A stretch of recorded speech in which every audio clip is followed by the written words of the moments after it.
उनको बागेश्वर बाबा को खुला चैलेंज कर रहे हैं, आप चैलेंज कर रहे हैं? बिल्कुल चैलेंज है। ऐसे ढोंगियों को मैं चैलेंज करना चाहता हूँ। कितना बड़ा बाबा जो आज लोगों को ढोंगी की तरफ धकेलना चाहता है। कान खोल कर सुन ले, जो ये पद यात्रा निकाला हिंदू राष्ट्र बनाने के लिए कोशिश कर रहा है कि हम हिंदू राष्ट्र बनाएंगे, तो ये उसको चैलेंज के रूप में मैं कहना चाहता हूँ। हिंदू राष्ट्र कभी नहीं बन सकता। ये लोकतंत्र है, संवैधानिक देश है, और जिस दिन ये हिंदू राष्ट्र बन भी गया तो ये सोच लेना जैसे मनुवाद चलता था वही देश में फिर से मनुविधान लागू होगा, और ये दही और ये हंडी और झाड़ू बांधने का काम करते हैं उसी तरह ये काम करेंगे। मैं आप लोगों से निवेदन करता हूँ, ये कभी इसका मंसूबा कभी पूरा मत होने दें। ये जो वही काम करना चाहता है, ये बोलता है कि हम सरकार से अलग है, सरकार से जुड़े हुए और सरकार के दलाल है। आपकी पर्ची निकाल देंगे? अरे मैं खुद उसकी पर्ची निकालने के तैयार हूँ। आ जाए मेरे सामने डिबेट खड़ा हो जाए और डिबेट बोल दे और मैं पर्ची उसकी निकालने के लिए तैयार हूँ। किस तरीके से पर्ची निकालता है? अगर महाराजा सुहेल देव पासी न होते तो सनातन धर्म कहाँ से बढ़ता? अगर ये पद यात्रा निकालने का काम था, हिंदुओं को पखंडी बनाने का काम कर रहा है। अगर महाराजा सुहेल देव पासी न होते तो आज जा करके ये किसी मस्जिद और मजार में नमाज पांच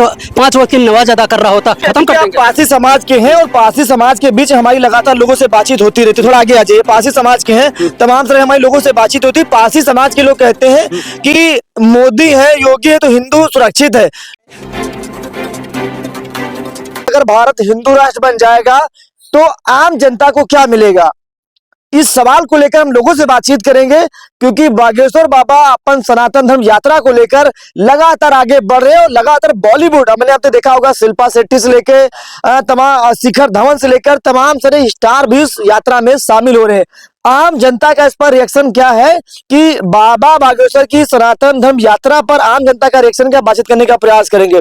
बागेश्वर बाबा भारत को हिंदू राष्ट्र बनाने के लिए सनातन धर्म यात्रा निकाल दिए, क्या कहेंगे? उनका सहयोग करेंगे? क्या कहेंगे? पहले तो अपना मैं परिचय देना चाहता हूँ। मैं पिंटू राज पासी और बागेश्वर बाबा को मैं चेतावनी देना चाहता हूं। कान खोल कर सुन ले, जो ये पद यात्रा निकाला हिंदू राष्ट्र बनाने के लिए कोशिश कर रहा है कि हम हिंदू राष्ट्र बनाएंगे, तो ये उसको चैलेंज के रूप में मैं कहना चाहता हूं। ये हिंदू राष्ट्र बनाने की बात है तो हिंदू राष्ट्र कभी नहीं बन सकता। ये लोकतंत्र है, संवैधानिक देश है, इसमें इसका जो षड्यंत्र है हम हिंदू राष्ट्र बनाएंगे, तो ये भूल जाए, अपना मनसूबा भूल जाए कि हम हिंदू राष्ट्र बनाएंगे, कभी नहीं पूरा हो सकता। और पहली बात, यहाँ अगर ये हिंदू राष्ट्र बन गया तो मैं जो भी आपके न्यूज चैनल देख रहे हैं सभी साथियों से निवेदन करता हूँ, और जिस दिन ये हिंदू राष्ट्र बन भी गया तो ये सोच लेना जैसे मनुवाद चलता था वही देश में फिर से मनुविधान लागू होगा, और ये दही और ये हंडी और झाड़ू बांधने का काम करते हैं उसी तरह ये काम करेंगे। मैं आप लोगों से निवेदन करता हूँ, ये कभी इसका मंसूबा कभी पूरा मत होने दें। ये जो वही काम करना चाहता है, ये बोलता है कि हम सरकार से अलग है, सरकार से जुड़े हुए और सरकार के दलाल हैं। ऐसे ध्येय के साथियों को बता देना चाहता हूं। अभी आपने कहा कि अगर हिंदू राष्ट्र वापस आ जाएगा तो वही मनुवादी वाला खेल चलेगा कि जैसे लोग झाड़ू मटका बांधकर घूमते रहते थे। लेकिन आपने देखा होगा शिल्पा शेट्टी से लेकर बड़े बड़े अभिनेता सब बाबा बागेश्वर के सामने सर झुका रहे हैं, तो पिंटू राज पासी क्यों नहीं सर झुका रहे हैं? भैया मैं संवैधानिक देश में रहता हूँ, पहली बात तो ये है, मैं क्यों उसको सर झुकाने जाता हूँ? मैं क्यों जाऊंगा उसके पूजा करने?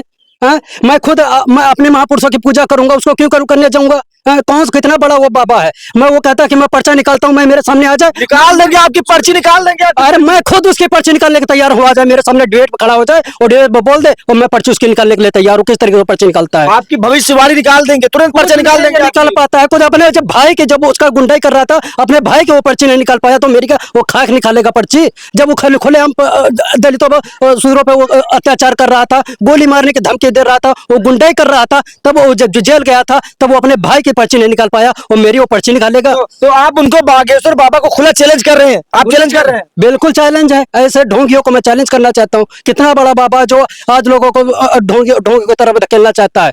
अच्छा, बिल्कुल आप उनकी पद यात्रा से सनातन धर्म यात्रा को लेकर आप बिल्कुल भी धर्म कहाँ से बचा था? अगर महाराजा सुहेल देव पासी न होते तो सनातन धर्म कहाँ से बढ़ता? अगर ये पद यात्रा निकालने का काम था, हिंदुओं को पखंडी बनाने का काम कर रहा है। अगर महाराजा सुहेल देव पासी न होते तो आज जा करके ये किसी मस्जिद और मजार में नमाज पांच वक्त की नमाज अदा कर रहा होता। अगर हमारे महाराजा सुहेल देव पासी में राष्ट्रीय अध्यक्ष महाराजा सुहेल देव पासी कहे गए, और अगर उनकी देन न होता, उन्होंने युद्ध सैयद सलार मसूद गाजी को नरसंहार न किया होता, तो हिंदू राष्ट्र कहाँ से बचा होता? ये पद यात्रा निकाल रहा है, पद यात्रा नहीं, किसी मस्जिद और मजार में जाकर 5 वक्त की नमाज अदा कर रहा होता। शिल्पा शेट्टी कह रही, शिल्पा शेट्टी आपने देखा होगा बहुत ही खूबसूरत, बहुत ही अदा शिल्पा शेट्टी को तो नाम जानते हैं, धड़कन उनकी फिल्म है, बहुत वायरल हुई थी, उसमें 2 हीरो थे बॉलीवुड के, आपने अक्षय कुमार सुनील शेट्टी थे उसमें।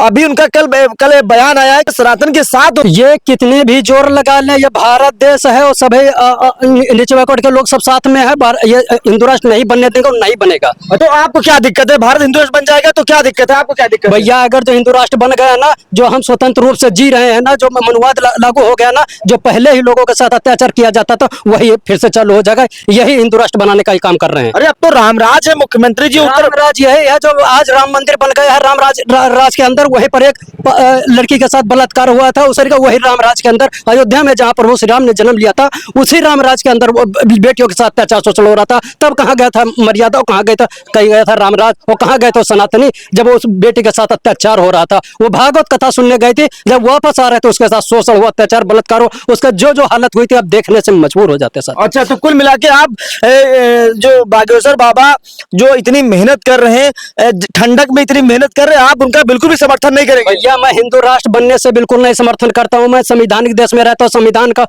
समर्थक हूं, संविधान का सपोर्ट करता हूं। मैं संविधान के साथ खड़ा हूं, इन पाखंडियों के साथ में नहीं खड़ा हूं। अच्छा, बिल्कुल नहीं। तो ये आपने उनको पाखंडी कहा? पाखंडी है ये बागेश्वर बाबा को आपने पाखंडी कहा? बागेश्वर एक अनुरुद्धाचार्य, अनुरुद्धाचार्य को देखे है ना, वो जब गोबर में कुतुब मीनार ढूंढता है, चमरप्राश जाकर ढूंढता है, बोलता है गौमूत्र पियो और गौमूत्र से तुम्हारे शरीर के रोग ठीक होते हैं। कौन सा ऐसा भारत देश का व्यक्ति है जो गौमूत्र पी करके उसका रोग ठीक हो गए? एक भी हमको बता दीजिए। और जो कहता है कि गोबर को चमनप्राश खा दो, कौन ऐसा व्यक्ति है जो चमनप्राश खा के चमनप्राश समझ करके वो गोबर खाता हो? एक भी व्यक्ति हमको बता दीजिए। क्या धर्म के साथ साथ वो जो अनुरुद्धाचार्य है, जो अपने बहुत बड़ा मतलब विद्वान समझता है, वो खाता है, कभी गोबर खाया, कभी उसने मूत्र पिया है गाय का? एक भी बार मुझे बता दीजिए। उसके जो शरीर में रोग होता है तो गोबर खाया या उसने मूत्र पिया? हमको बता दीजिए आप। अच्छा, तो आपने उनको भी पाखंडी बोला है।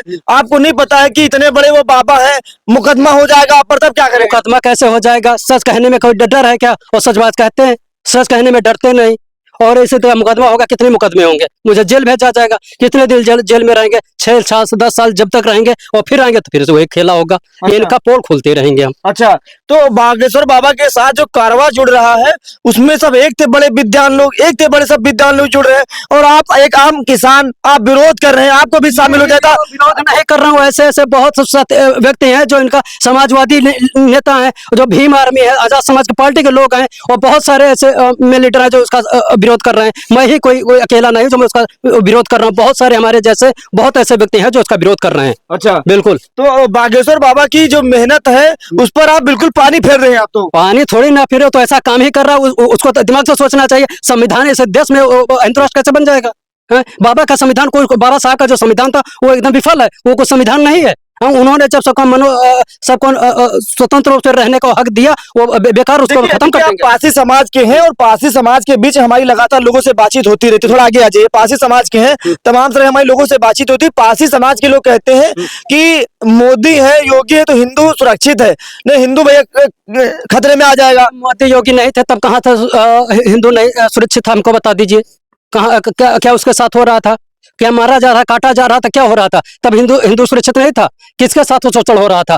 इससे बेहतर अन्य सरकारें जो आई है उनके राज्य में ये अपने देश का जो नागरिक सब सुरक्षित था। इनके सरकार में, चाहे उत्तर प्रदेश की सरकार हो चाहे भारत सरकार को, हर जगह पर बेटियों के साथ, लोगों के साथ में अत्याचार और शोषण हुआ, और सबसे ज्यादा भारतीय जनता पार्टी के सरकार में बेटियों के साथ बलात्कार हुआ है। अच्छा, बिल्कुल। तो आप ही समाज के लोग यही बात कहते हैं, मैं लगातार ग्राउंड पे रहता हूँ, यही बात कहते हैं कि हिंदू राष्ट्र सुरक्षित है, भारत में मोदी है तो हिंदू सुरक्षित है। तो आप अपने आप को सुरक्षित महसूस नहीं कर रहे हैं? बिल्कुल नहीं सुरक्षित महसूस कर रहा हूँ। कभी हमारे साथ अनहोनी हो सकती है, हमारे साथ कुछ भी घटना कर सकते हैं। इनकी सरकार में कोई भी आम नागरिक सुरक्षित नहीं है साथी। अच्छा, बिल्कुल नहीं कोई सुरक्षित नहीं है। कोई इनके सत्ता में, इनके शासन काल में कोई भी आम आदमी, कोई नागरिक इस देश में कोई सुरक्षित नहीं है। कभी भी किसी समय भी ये लोग कुछ भी कर सकते हैं। आप उत्तर प्रदेश में है, यहाँ के मुख्यमंत्री योगी आदित्यनाथ जी हैं, जिनका नाम बुलडोजर के नाम से फेमस है।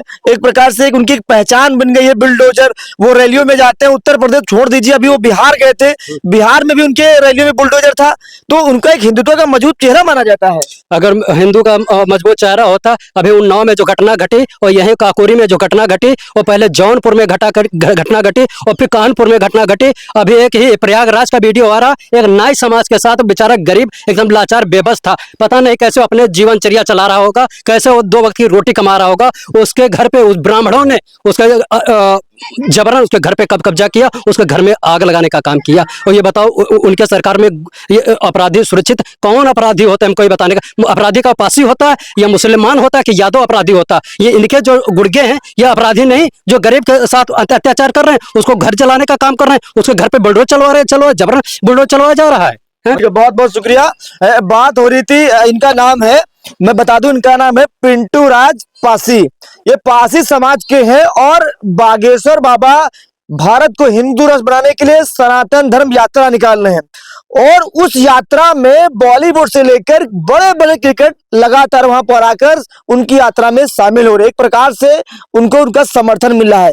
लेकिन सवाल ये उठता है कि अगर भारत हिंदू राष्ट्र बन जाता है तो आम जनता को क्या फायदा मिलेगा? ये सवाल हमने इनसे पूछा तो इन्होंने कहा वही मनवादी सोच वाले लोग हैं, वही मनवादी दोबारा वापस आएगी कि एक दौर था जब दलित और पिछड़े समाज के लोग उनके जो हांडी पीछे आगे हांडी बांधी जाती, पीछे झाड़ू बांध दिया जाता था जब वो रास्ते पे चलते थे। अगर हिंदू राष्ट्र बनेगा तो इनका मानना है कि वो चीजें यहाँ पर लागू हो जाएगी। इसलिए भारत को हिंदू राष्ट्र नहीं बनना चाहिए, क्यों? भारत में संविधान है और संविधान से ही लोगों को जीने का अधिकार है। पिंटू राज की बातों से आप कितना सहमत है? कमेंट बॉक्स में जरूर